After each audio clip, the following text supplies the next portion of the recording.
Boxing update po tayo mga idol.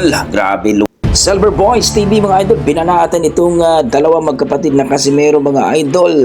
Nasa tamang pag-iisip pa daw ito bakit tinanggap ang laban ni Nery versus Casimero dito sa 122 pounds mga idol. Pag-usapan natin yan. Cham Nonito Donaire mga idol, ipaghiganti daw niya si Sultan. Siguraduhin daw niya na TKO ang abuti ng kanyang kalaban na hapon na si Rico Masuda. Pag-usapan natin yan mga idol. Ngayon na ngang linggo mga idol sa 15 no, ang bakbakan ni Cham Nonito Donaire mga idol, ang ating legend. 42 years old mga idol pero malupit pa rin sa larangan ng boxing mga idol.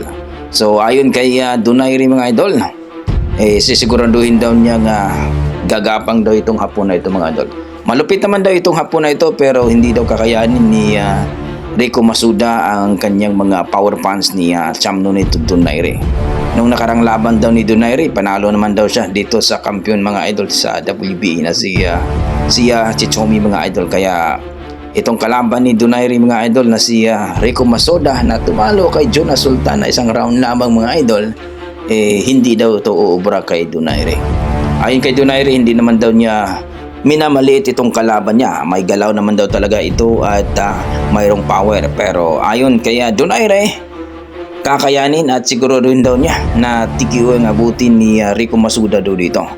Talagang hindi daw niya sasayangin ng pagkakataon mga idol sapagkat nakasalalay daw niya ang kanyang karera dito.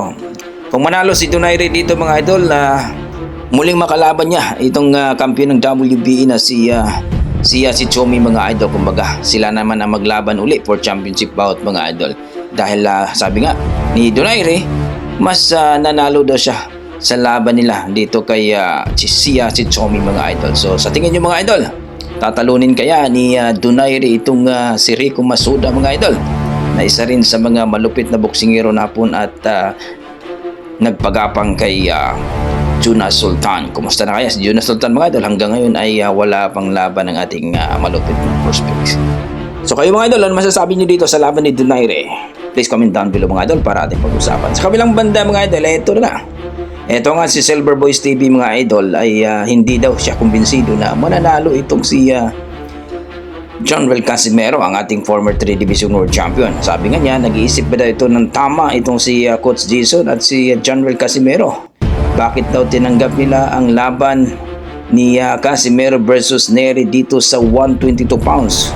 Kumbaga dito sa Super Bantamweight Division. Kumbaga mga idol, ayon kay Silver Boys na hindi nga nila makukuha itong 122 pounds mga idol.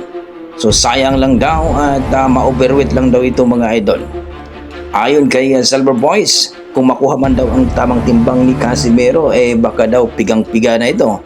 Isang patama lang daw ito sa budiga, sigurado na titiklop na daw itong si Jonrel Casimero. Kaya sabi niya, bakit tinanggap nila ang laban ito?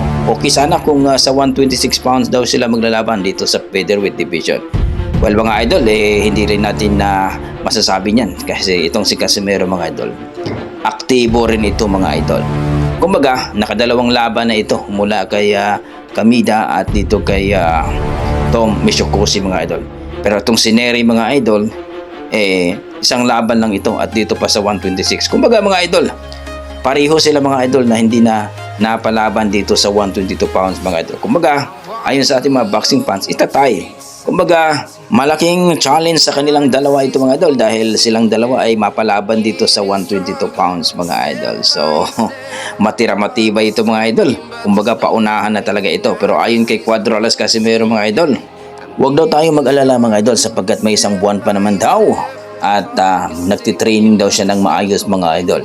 Mula daw nung pagkatapos ng laban niya kay Tom Mishokoshi mga idol noong December ay nag-start na daw siya ng training. Kumbaga 3 months ang preparasyon niya dito kay Luis Nery mga idol. So ayon sa ating mga boxing fans, nakikita naman daw sa katawan ni Casimero ay naglalaro na lang dito sa 126 o 125 pounds mga idol. So kung 122, kunti na lang daw mga idol at makukuha na ang tamang timbang ni Casimero. So kayo mga idol, anong masasabi niyo dito sa sinasabi ni Silver Boys na hindi daw makukuha ni Casimero ang tamang timbang at kung makukuha man daw pigang-piga daw ito at matatalo lang daw ito ni Luis Pantera Nery? Please comment down below mga idol para ating pag-usapan. Maraming salamat.